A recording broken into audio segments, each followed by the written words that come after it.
హరి ఆ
బ్రహ్మా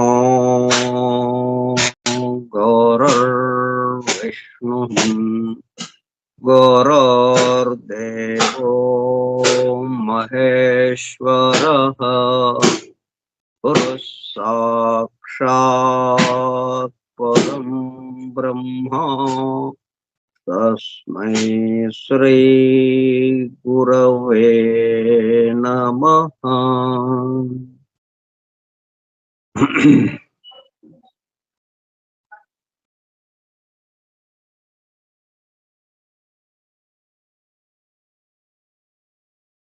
వాసుదేవ హల్లెలూయా. జాఫ్రీ హడ్సన్ ద్వారా అందింపబడిన అద్భుత దివ్య గ్రంథం the hidden wisdom in the holy Bible. నిగూఢముగా రహస్యముగా దాగి ఉన్న దైవమే పరిశుద్ధ బైబిల్ గ్రంథం. బైబిల్ రహస్య ప్రకాశం. కైఫ్ గ్రూప్ సోదర సత్యాన్వేషక బృందమునకు స్వాగతం. అందరకు నమస్కారము.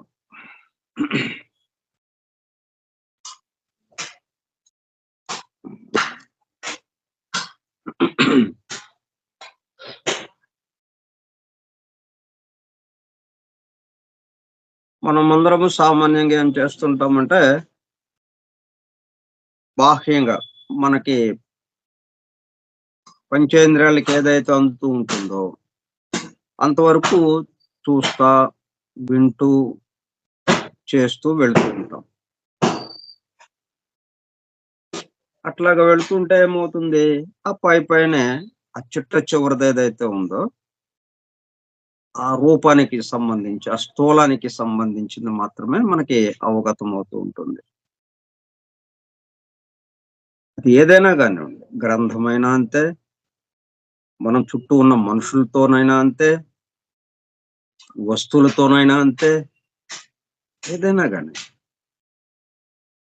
అందుకని ఇప్పుడు మనం దీని వెనుక ఉన్నదేంటి, మనకి ఈ పంచేంద్రియాలకు అందుతూ ఉంది, బాగానే ఉంది, ఇవన్నీ తెలుస్తున్నాయి మనకి.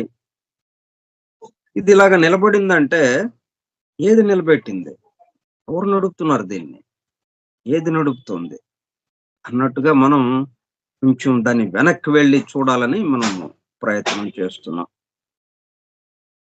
అది తెలిస్తే నేను దీనికి ఆధారం అదే కాబట్టి ఆధారం ఏదైతే అయిందో ఇది కూడా అదే అయి ఉంటుంది. ఒకదానికి ఆధారంగా ఇంకొకటి ఉందండి అంటే అక్కడ రెండు లేవు. ఆధారంగా ఏదైతే ఉందో అదే దాని మీద ఆధారపడింది కూడా ఉంటుంది. మనకి ఇట్లాగా స్థూలానికి వచ్చినప్పుడు కల్లా ఆధారము, ఆధారపడటం అని రెండుగా కనిపిస్తాయి మనకి. కానీ ఆధారంగా ఏది ఉందో దాన్ని ఆధారంగా చేసుకుని ఏది నడుస్తుందో ఈ రెండు దానికి సంబంధించింది, ఒకదానికి సంబంధించిందిగానే ఉంటుంది. ఇప్పుడు దాంట్లోకి మనం వెళుతున్నాం అన్నమాట. ఇలాగా ఇప్పుడు ఒక గ్రంథాన్ని, ఉదాహరణకు ఒక గ్రంథాన్ని తీసుకున్నాం. పరిశుద్ధ బైబిల్ గ్రంథము. ఒక పవిత్ర గ్రంథం అది. దాంట్లో ఉన్న విషయాల్ని బాహ్యంగా కాకుండా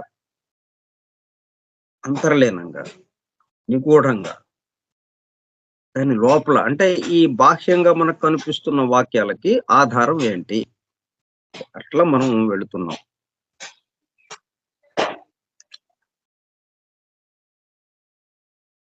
Nevertheless, direct experience of them still remains an interior secret. Direct experience of them still remains an interior secret.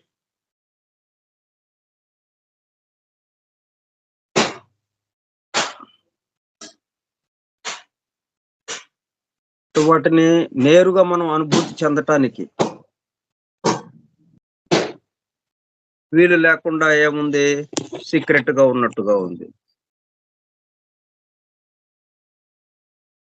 నిగూఢముగా దాగి ఉన్నట్టుగా ఉంది. అది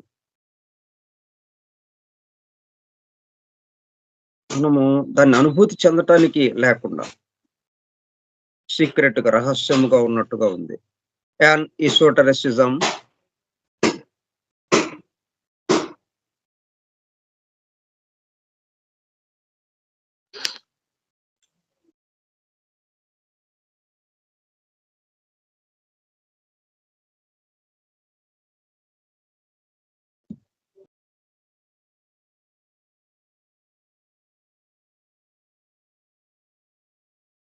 ఈసోటరిక్ కూడా నిగూఢముగా, రహస్యముగా దాగి ఉన్న విషయం.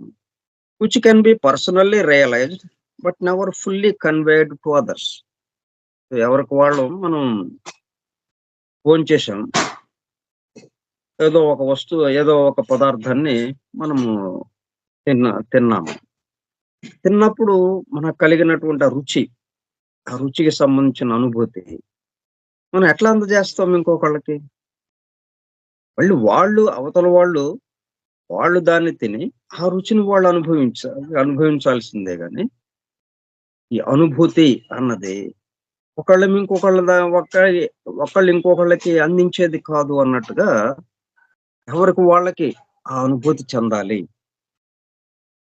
which can be personally realized, వ్యక్తిగతంగా ఎవరికి వాళ్ళు.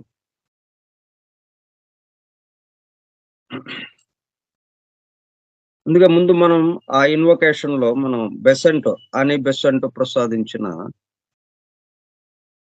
యూనివర్సల్ ప్రేయర్ లో మనకేం చెప్పారు? O hidden love embracing all in oneness, may each who feels himself as one with thee. May each who feels himself, each ఎవరికి వాళ్ళు, himself, may each himself as one with thee.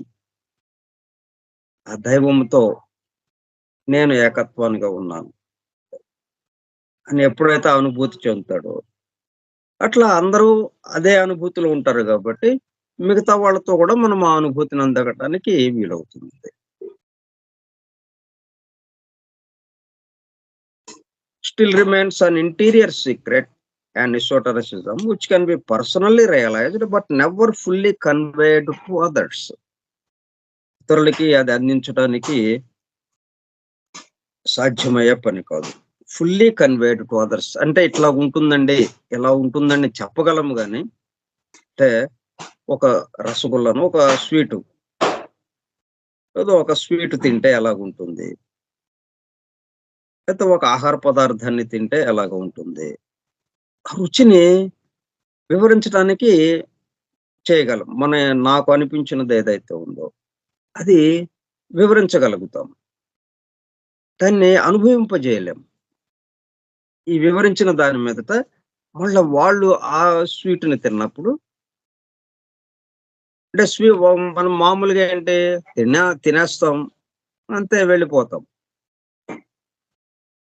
మనం దాని గురించి అంతగా పట్టించుకోము. కానీ ఇట్లా వివరించడం వల్ల ఏంటి, తినేటప్పుడు ఇట్లా దాని మీద దృష్టి పెడితే తినే వస్తువు మీద అప్పుడు దాని యొక్క రుచి మనకి అందుతుందన్నమాట అన్న విషయము అర్థమయ్యి, అయి తినేటప్పుడేంటి కొంచెం మనము నాలుక మీద పెట్టుకుని, అలాగా పళ్ళ మధ్యన నొక్కి, స్వీట్ నుంచి ఆ రసం కారుతుంటే, దాన్నలా నములుతూ ఉంటే, అలా మింగుతూ ఉంటే ఎంత రుచిగా ఉందో. అట్లా చూడాలన్నమాట ఇది.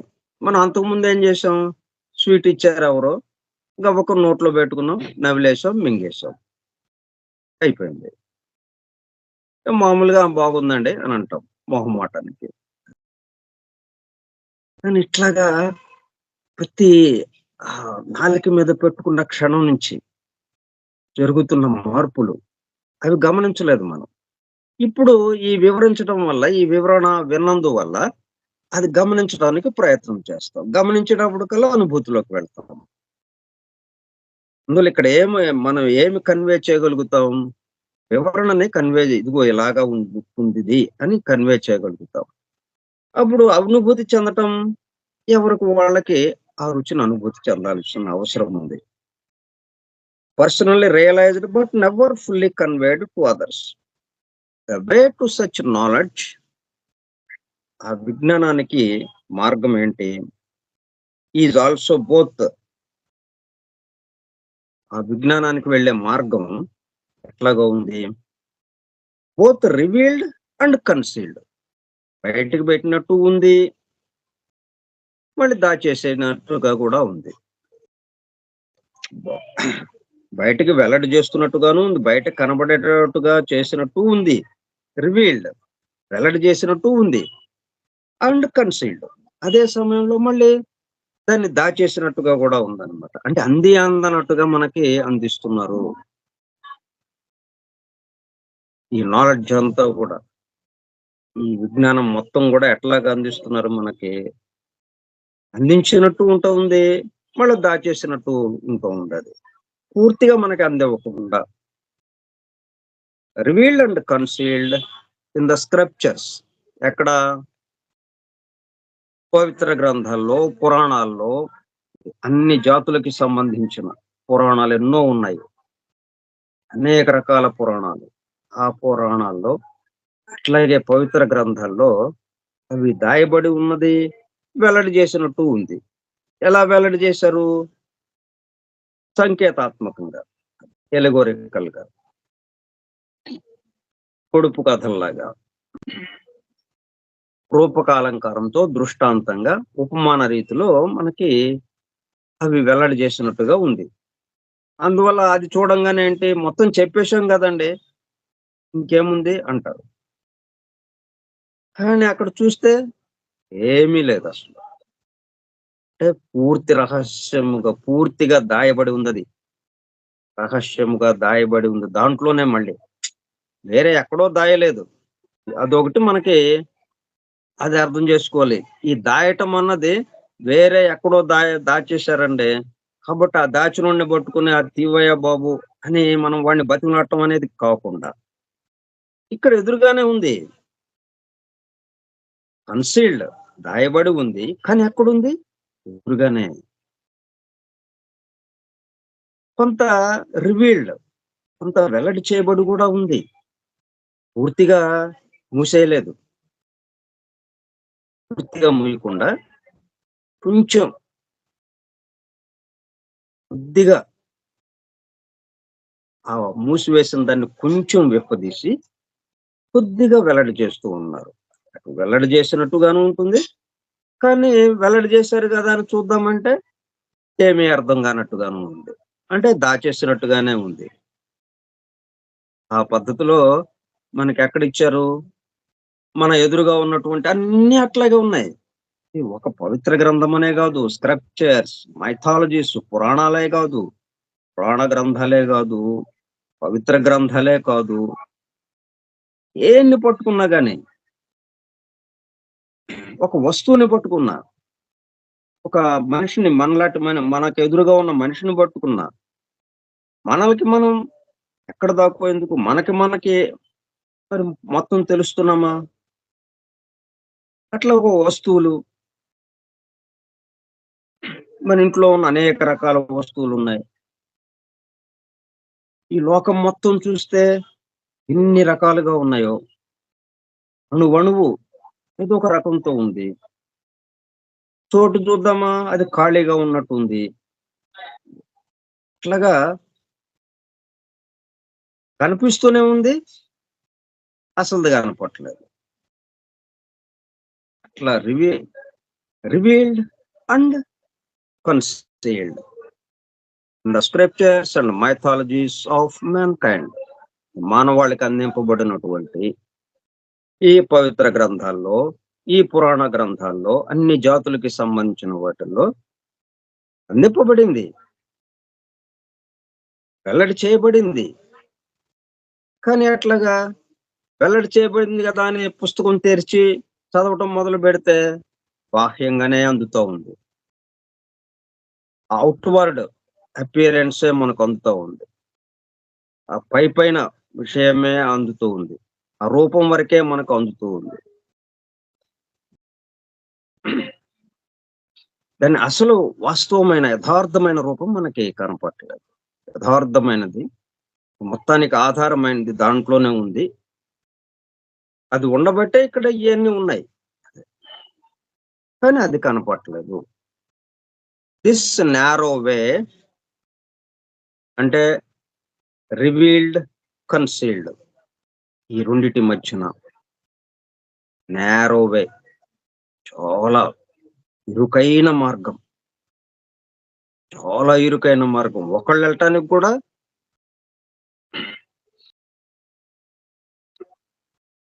చాలా కష్టతరంగా వెళ్లాల్సిన అవసరం. నేరుగా వెళ్లకుండా ఒక పక్కకి తిరిగి, లేకపోతే ఒక్కొక్క చోట పాకుతూ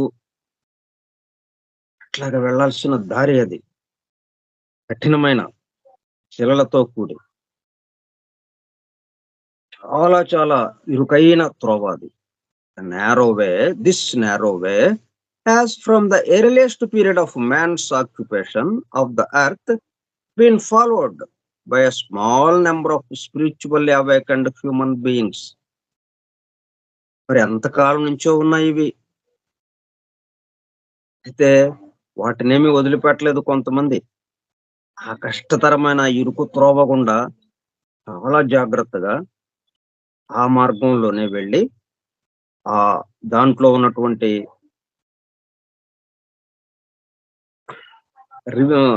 కన్సీల్డ్, ఆ దాగి ఉన్నటువంటి రహస్యముగా, నిగూఢముగా దాగి ఉన్నటువంటి ఆ దైవాన్ని,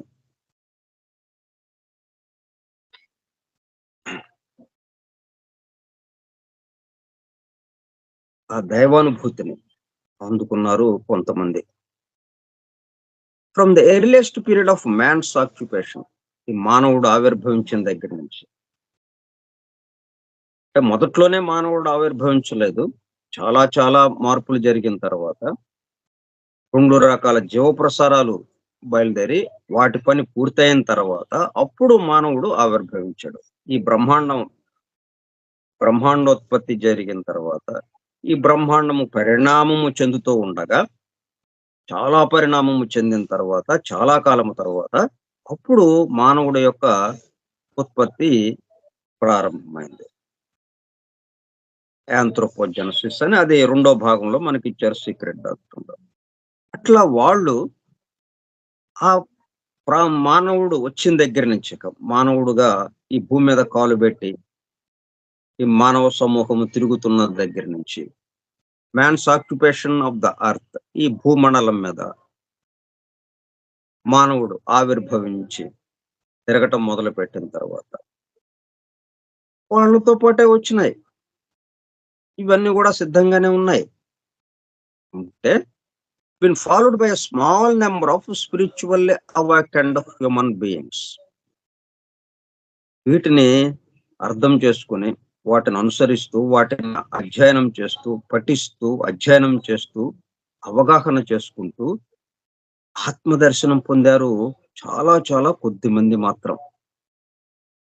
small number of spiritually awakened human beings దాని తద్వారా ఆ ఆత్మదర్శనము పొంది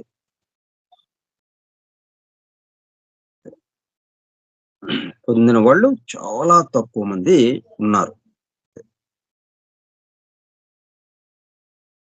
మరి వీటి ద్వారానే ఈ ఎదురుగా ఉన్న మనకు ఎదురుగా ఉన్నటువంటి ఆ పవిత్ర గ్రంథాలే, ఆ పురాణ గ్రంథాలే, ఈ చుట్టూ ఉన్నటువంటి జంతువులు గాని, వృక్షాలు గాని, ఖనిజాలు గాని, ఇట్లాగే అనేక రకాల వస్తువులు వీటన్నిటిలోనూ వీటన్నిటికి ఆధారంగా ఉంది ఏదైతే ఉందో దాన్ని అనుభూతి చెందగలిగారు కొంతమంది. సమస్తాన్ని భగవన్మయంగా దర్శించగలిగారు. Guidance concerning this spiritual way of life, తద్వారా ఇక అక్కడి నుంచి వాళ్ళ జీవితం ఏమైంది? స్పిరిచువల్ వే ఆఫ్ లైఫ్ అయిపోయింది. దైవపరంగా నిత్య జీవితము దైవం కోసం అన్నట్టుగా, తన పనులన్నీ దైవం కోసం అన్నట్టుగా, జీవితం మొత్తం దైవం కోసమే అన్నట్టుగా వాళ్ళ జీవితం మారిపోయింది. Guidance concerning the spiritual way of life and descriptions of experiences through which the soul passes and of the tests, ordeals and triumphs of neophyte. దీనికి కొంత సహాయం అందజేయబడింది.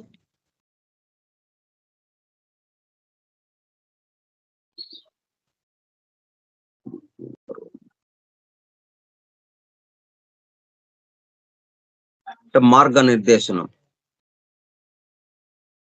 దారి చూపటం, ఉపదేశించటము, ఇట్లాగా ఈ మార్గనిర్దేశం, ఇదిగో ఈ మార్గంలో గుండా వెళ్ళండి, మీరు వెళితే మీరు అనుకుంటున్నటువంటి ఆ ఆత్మ దర్శనాన్ని పొందగలుగుతారు అని ఆ గైడెన్స్. అట్లాగే ఆ ఆత్మ దర్శనం పొంది ఇంకా ఆ పద్ధతిలో మీ జీవన విధానాన్ని గడపటం, మీ జీవనాన్ని ఆ పద్ధతిలో గడుపుతూ ఉండటం.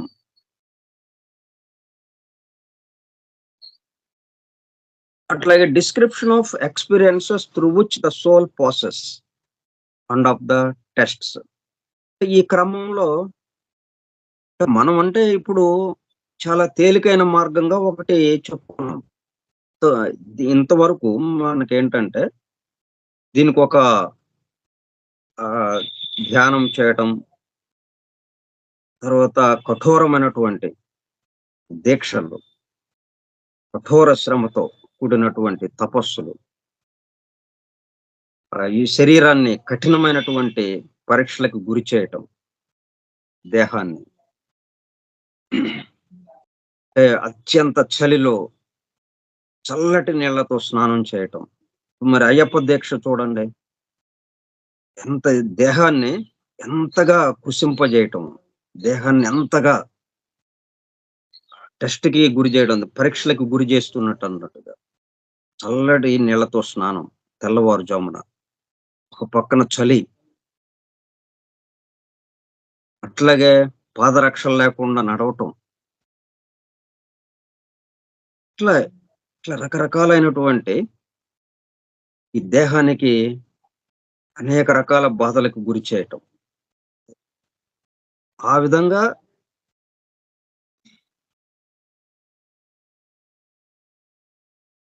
ఈ దేహాత్మని నెమ్మదిగా ఆ జీవాత్మతో కలిసి ఆ తురియాత్మకేసి ప్రయాణం చేయటానికి ఇవన్నీ అన్నమాట. ఇప్పుడు ఇవన్నీ చేస్తున్నటువంటివన్నీ ఏంటివి? దేహాత్మకి సంబంధించిన ట్రైనింగ్. ఈ దేహాత్మని నెమ్మదిగా మచ్చిక చేసుకోవడం కోసం, నెమ్మదిగా దాన్ని వంచి జీవాత్మతో కలిసి పనిచేయటం. ఎప్పుడైతే జీవాత్మతో కలిసి పనిచేయటం మొదలు పెడుతుందో దేహాత్మ, వెంటనే తురియాత్మ దగ్గరికి చేరిపోవటం జరుగుతుంది. దీనికి సంబంధించి ఆ గైడెన్స్ అందించబడుతుంది జీవాత్మ దగ్గర నుంచి. Guidance concerning the spiritual way of life, ఈ విధమైనటువంటి ఆధ్యాత్మిక జీవితానికి సంబంధించిన, జీవన విధానానికి సంబంధించిన, ఇందుకే మనకి సనాతన ధర్మము, సనాతన జీవన విధానము, సనాతన ధర్మానికి సంబంధించిన జీవన విధానం. అట్లా మరి 10 కమాండ్మెంట్స్ అది జీవన విధానమే. ఇట్లా ఏ మతానికి సంబంధించింది చూసినా మనం ఆ జీవన విధానాన్ని చెప్పుకుంటూ వచ్చారు. Process sound of the tests, పరీక్షలు, శోధనలు, శోధించడాలు, ఆర్డియల్స్, ఇది కూడా అగ్ని పరీక్షలు లాంటివి. ఆర్డియల్స్ అనేక రకాల అవరోధాలని, అనేక రకాల శ్రమల్ని తట్టుకుని నిలబడటం. ఆర్డియల్స్ అండ్ ట్రయంఫ్స్, వీటన్నిటి మీద గెలుపు సాధించటం అన్నట్టుగా, విజయోత్సాహం, వాటన్నిటిని తట్టుకొని నిలబడి ఇన్ని కష్టాలని, ఇన్ని శ్రమల్ని తట్టుకుని నిలబడి 40 రోజుల దీక్ష, అయ్యప్ప దీక్ష. అదే సామాన్యమైన శ్రమ కాదు, అది కఠోరమైన శ్రమ దేహానికి.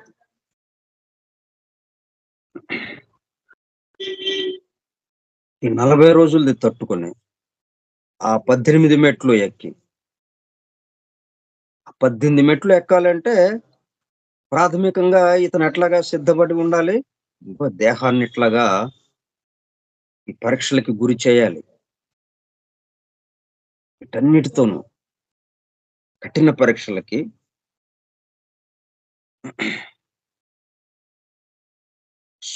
శోధించటాలకి సంబంధించి ఇవన్నీ జరిగితే గాని అప్పుడు ఆ 18 మెట్లు ఎక్కటానికి అర్హత కలుగుతుంది అన్నట్టుగా. ఆ 18 మెట్లు ఎక్కేటప్పుడు కల్లా జయోత్సాహం, విజయోత్సాహం, ఆ దైవానుభూతిలోకి వెళ్ళిపోవటం. ఎప్పటికే అయ్యప్పగానే మారిపోయినట్టుగానే ఈ 40 రోజులు జీవించాడు, ఒక అయ్యప్పలాగానే. తనలో అయ్యప్పని, ఆ స్వామిని తనలో ప్రతిక్షేపించుకుంటూ తనే ఒక స్వామిగా తిరుగుతూ ఉన్నాడు. అట్లాగే ఈ 40 రోజుల పాటు నిరంతరము ఆయన యొక్క ధ్యానంలో, ఆ స్వామి ధ్యానంలో. ఆ 18 మెట్లు ఎక్కి గర్భాలయం ప్రవేశించేటప్పుడు కల్లా అయ్యప్పగా పూర్తి అనుభూతిగా మారిపోయాడు. అట్లాగా అండ్ ట్రయంఫ్స్ ఆఫ్ ద నియోఫైట్,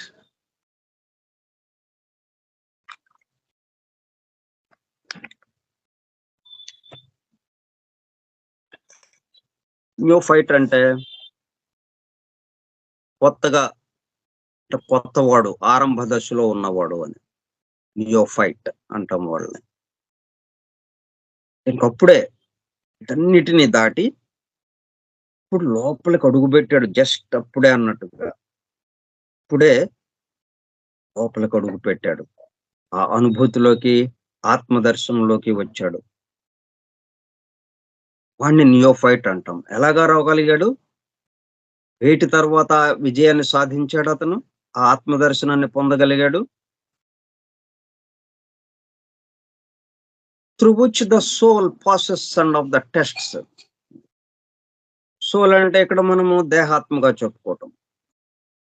అంటే జీవాత్మ ట్రైనింగ్ ఇవ్వటానికి వచ్చింది, ట్రైనింగ్ పొందటానికి కాదు. శిక్షణ ఇవ్వడానికి వచ్చింది, శిక్షణ పొందటానికి కాదు. జీవాత్మ శిక్షణ పొందేది ఏమీ లేదు అక్కడ. ఎందుకంటే దానికి ఆత్మ, బుద్ధి, మనసుతో కూడుకున్నది. అది ఆత్మ, ఆ ఆత్మతో ఆ ఉపాధిగా ఉన్నటువంటి బుద్ధి, ఈ ఆత్మకు ఉపాధిగా ఉన్నటువంటి బుద్ధి కలిసి మళ్ళీ ఈ రెండిటికి ఉపాధిగా ఉన్నటువంటి హయ్యర్ మైండ్, ఉన్నత మనస్సు వాటితో ఉంది. ఇంకా దానికి ట్రైనింగ్ ఏముంది వాటికి? అది దేనికి వచ్చింది? అది జీవప్రసారంగా కిందకి దిగింది. అంటే ఇంకొక దానికి శిక్షణ ఇవ్వటం కోసం. దేహాత్మకి ఇక్కడ which the soul passes under the tests, ordeals, and triumphs of the neophyte. Run like a silver thread through the tapestry woven by the inspired authors of the scriptures and mythologies of ancient peoples.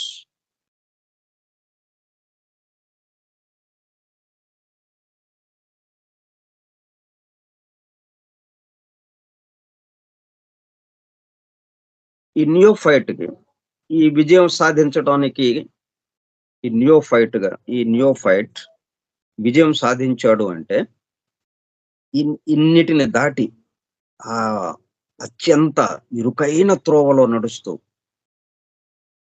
ఆ ఇరుకైన త్రోవని దాటి విశాలమైనటువంటి ఈ సమస్త విశ్వము తనే అన్న దాంట్లోకి ప్రవేశించాడు. అంతకుముందు అసలు తను వెళ్ళటానికే చోటు లేని పరిస్థితి. అటు ఇటు చాలా ఇరుగ్గా ఉంది. నేరుగా వెళ్ళటానికి లేక ఒక పక్కగా తిరిగాము. కొంచెం అటు తిరిగినా అక్కడ ఉన్నటువంటి సూదంటు రాయిల్లాగా ఉన్నటువంటివి పొడుచుకుని రక్తం వచ్చే పరిస్థితి. ఆ గుచ్చుకొని ముళ్ళు, అట్లాగే ఆ దారిలో ముళ్ళున్నాయి. ముళ్ళు గుచ్చుకుంటూ పాదాలకి రక్తం కారుతుంది పాదాల నుంచి.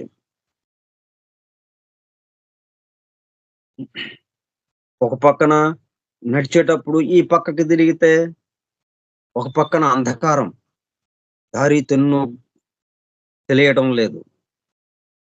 ఎటువైపు ఉంది దారి, ఎటువైపు వెళ్ళాలి అన్నట్టుగా తెలియడం లేదు. ఒక పక్కన అంధకారం, ఒక పక్కన ఈ దారి చూద్దామా మార్గము చాలా ఇరుకుగా ఉంది. కొంచెం ఇటు పక్కకు ఒరిగామా ఇటువైపు ఉన్నటువంటి ఆ సూదంటు రాళ్లుగా ఉన్నవి. ఆ గుహలో వెళ్తున్నాం మనం, ఇరుకు త్రోవలో. అది దాటి బయటికి వెళ్ళాలి మనం. విశాలమైనటువంటి ఆ మైదానానికి వెళ్ళాలి అంటే దారి ఇదే, వేరే దారి లేదు అన్నట్టుగా ఉంది ఇక్కడ. ఆ దారిలో ప్రయాణం చేస్తున్నాం. అటు ఇటు ముళ్ళులో నేల మీదంతా ముళ్ళు, గాజు పెంకులు ఇలాగా ఉన్నాయి. ఇక ఇటు అటు చూస్తే పక్కన ఆ కొండ రాళ్ళు సూదంటు రాయిల్లాగా ఉండే. కొంచెం ఇటువైపుకి తిరిగామంటే, ఇటు వంగాము అంటే అది కోసుకుంటా ఉన్నది. అది మొత్తం దేహం అంతా రక్తసిక్తమైపోయింది, పాదాలు రక్తసిక్తమైపోయినాయి. అటువంటి కఠినమైనటువంటి దాంట్లో నడుచుకుంటూ నెమ్మదిగా నెమ్మదిగా మొత్తానికి బయటకు వచ్చాం. ఎట్లాగా రాగలిగాము? ఒక గైడ్, ఒక సహాయకుడు మనకి ఆ గైడెన్స్ ఇస్తూ ఇట్లాగరా ఇలాగరా అన్నట్టుగా పక్కనే ఉంటూ జాగ్రత్తగా అతను తీసుకుని వెళ్ళటం. అంత జాగ్రత్తగా తీసుకెళ్ళినప్పటికీ రక్తసిక్తమైపోయింది దేహం అంతా. అప్పుడు విశాలమైన ప్రశాంతమైన అటువంటి అక్కడికి ఆ సోల్ రాగలిగింది. ఆ విజయం సాధించి ఆ నియోఫైట్ అక్కడికి అడుగు పెట్టాడు. Run like a silver thread through the tapestry woven by the inspired authors of the scriptures and mythologies of ancient peoples. ఈ పవిత్ర గ్రంథాల్లో ఈ వృత్తాంతాలు వీటికి ఒకదాని తర్వాత ఒకటి, ఒకదాని పక్కన ఒకటి, ఒక సిల్వర్ థ్రెడ్ లాగా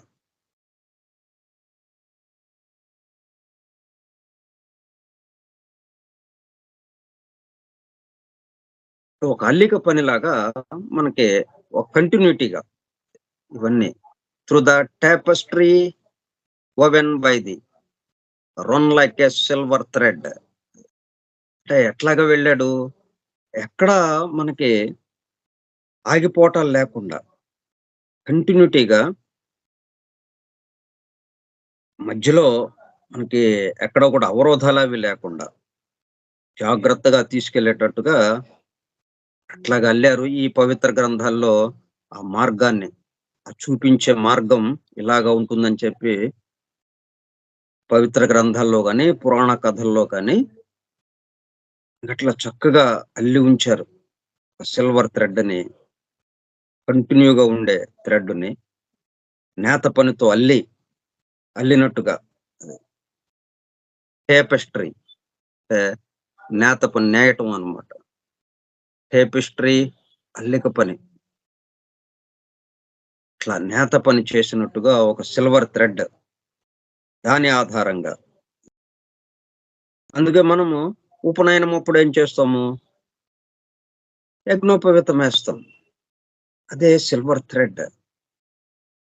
యజ్ఞోపవీతం వేసి అతనికి ఆ చెవిలో గురూపదేశం జరుగుతుంది. ఇది ఒక పద్ధతిలో. ఇప్పుడు ఈ పవిత్ర గ్రంథాల్లో వీటిల్లో మనకి వీటిని చదువుతూ ఇటువంటి ఇటువంటి భావాల్ని మనము అనుభూతి పొందుతూ నెమ్మదిగా ఆ ఆత్మ దర్శనంలోకి వెళ్ళడం.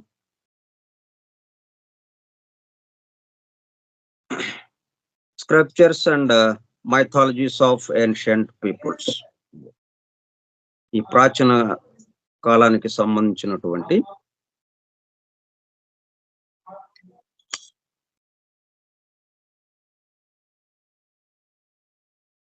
వాళ్ళు అందించిన దానికి ఆధారంగా అన్నమాట. In one interpretation of them, తర్వాత దీని దగ్గర ఒకటి మనకి ఈ సోల్ అన్న మాట వచ్చింది మనకి. ఈ సోల్ గురించి మనం ఫుట్ నోట్ ఒకటి ఇచ్చారు మనకి. దానికి వివరణ కొంత అందించారు ఇక్కడ. త్రూఅవుట్ దిస్ వర్క్, ఈయన 4 వాల్యూమ్స్ గా రాశాడు కదా జాఫ్ రాట్సన్. ఇట్లా ఈ 4 భాగాల్లో, ఈ గ్రంథం యొక్క 4 భాగాల్లో ఎక్కడ ఈ 4 సంపుటాల్లో ఎక్కడైనా గానీ సోల్ అన్న పదం వస్తే throughout this work in order to reduce ambiguity,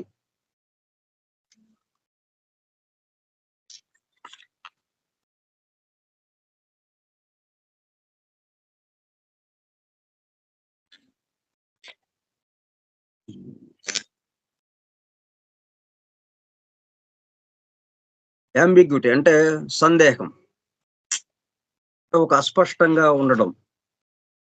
ఎందుకంటే ఒక చోట సోల్ అన్నప్పుడు స్మాల్ ఎస్ వాడటం, ఎస్ఓఎల్ ఒకే స్పెల్లింగ్. ఒక చోట క్యాపిటల్ ఎస్ వాడడం. ఇట్లా 2 పద్ధతుల్లో వాడుతూ ఉండటం ఒకటి. ఈ సోల్ ఇట్లాగా స్మాల్ ఎస్ తో ఒకటి, క్యాపిటల్ ఎస్ తో ఒకటి వాడటం అనేది ఇది ఎట్లాగా ఏంటి? ఏ పద్ధతిలో వాడారో అది వివరం ఇక్కడ ఇస్తున్నారు మనకి. Throughout this work in order to reduce ambiguity, మనకి వాటికి సంబంధించి ఆ సందేహం, 2 అర్థాలుగా అస్పష్టతని మనం నివారించటానికి. ఏంటి ఎట్లాగ ఇచ్చారు? ఒకే పదాన్ని మరి ఎట్లా అర్థం చేసుకోవాలి ఇక్కడ? ఇప్పుడు ఇక్కడ ఇన్ని కష్టాలని దాటి experiences through which the soul passes అని అంటున్నాం గదా ఇక్కడ. ఈ సోలు ఇగో ఈ ఈ జర్నీలో, ఈ ప్రయాణంలో అనేక మజిలీలని దాటుతూ ఎన్నో కష్టతరమైన మజిలీలు, అవి మామూలు మజిలీలు కావు. ఇవన్నీ దాటిన సోల్ అని అంటున్నాం ఇక్కడ. ఏంటి ఆ సోల్? అండ్ ఇక్కడ ambiguity concerning the meaning of this term, soul అన్న పదానికి ఉన్న అర్థం ఏంటి? అది మనకి ముందు తెలిస్తే గాని అది దేన్ని ఉద్దేశించి అసలు ఈ టెస్ట్‌లు ఇవన్నీ ఎవరికి? అది మనకి తెలిస్తే అప్పుడు మనం దానికి తగిన విధంగా మనం గూడా దాన్ని అనుభూతి చెందటానికి వీలవుతుంది.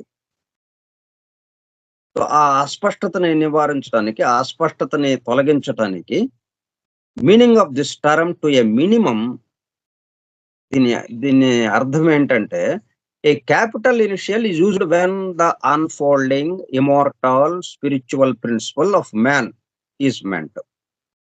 అంటే ఆ తురియాత్మకి సంబంధించింది. ఎందుకంటే అది మనకి మరి ఆ అనుభూతి పొందాల్సిన అవసరం ఉంది గదా మనం. దాని పట్ల మనం మేల్కోవాల్సిందుంది. అది మడత పెట్టేసినట్టుగా అయిపోయింది గదా! మొత్తం మడత పెట్టేసి ప్యాకింగ్ జేసి పక్కన బెట్టినట్టుంది. ఆ తురియాత్మకి సంబంధించి. అది క్యాపిటల్ ఎస్ మనకెక్కడొచ్చినా గాని అది స్పిరిచువల్ సోల్ లేకపోతే తురియాత్మ.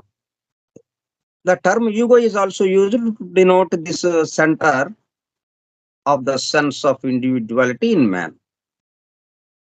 అట్లాగే ఒక వ్యక్తికి సంబంధించినప్పుడు కూడా ఇదే వచ్చినప్పుడు అది మన అహంకారాన్ని తెలియజేస్తుంది. అంటే మన అహంకారం అంటే ఈ గుణానికి సంబంధించింది కాకుండా ఈగో అంటే ఒక జీవాత్మకి సంబంధం అన్నట్టుగా. లేదా దేహాత్మకి సంబంధం. ఏ smallest is used when the the mental and emotional aspects of the mortal personality. అంటే స్మాలెస్ట్ వాడినప్పుడు అది ఏం తెలియజేస్తుంది? ఇది మానసిక దానికి సంబంధించిన ఉద్వేగాలు, ఆవేశాలు, అలాగే మానసిక, కామ వాటికి సంబంధించిన ఆలోచనలు, ఉద్వేగాలు, ఆవేశాలు, కోరికలు వీటన్నిటితో కూడుకున్నటువంటి ఆ పర్సనాలిటీ ఏదైతే ఉందో మోర్టల్ పర్సనాలిటీ. అంటే ఇది దేహాత్మ మరి ఎప్పటికప్పుడు ఈ దేహము నశించిపోతూ మరలా శాశ్వతంగా ఉండడం లేదు. జీవాత్మేమో శాశ్వతంగా ఉంటుంది. ఈ దేహాత్మ కూడా ఈ దేహము శాశ్వతంగా ఉండలేదు. ఆత్మ ఉంటుంది. దేహానికి సంబంధించిన ఆత్మ అది మళ్ళీ ఈ జీవాత్మతో కలిసి ఆ తురియాత్మలో జీవాత్మతో కలిసేదాకా అది విడిగా ఉంటుంది. దేహం మాత్రము ఎప్పటికప్పుడు నాశనమైపోతూ ఉంటుందది.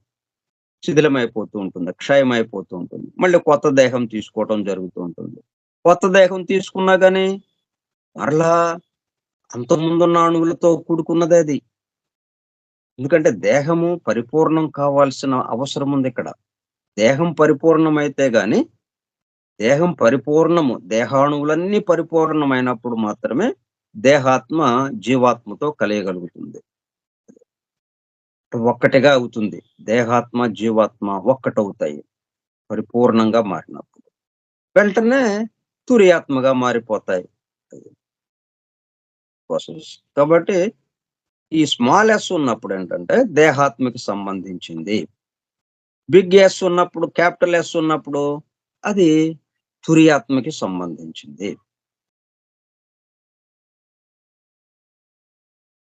ఆ తర్వాత మిగతా విషయాలు మనం వీటికి సంబంధించి ఇవి ఈ పవిత్ర గ్రంథాలు ఈ విషయాలు ఇట్లాగా వీటికి సంబంధించి ఎవరెవరు ఎట్లాగా అందించారు వాటిని మనం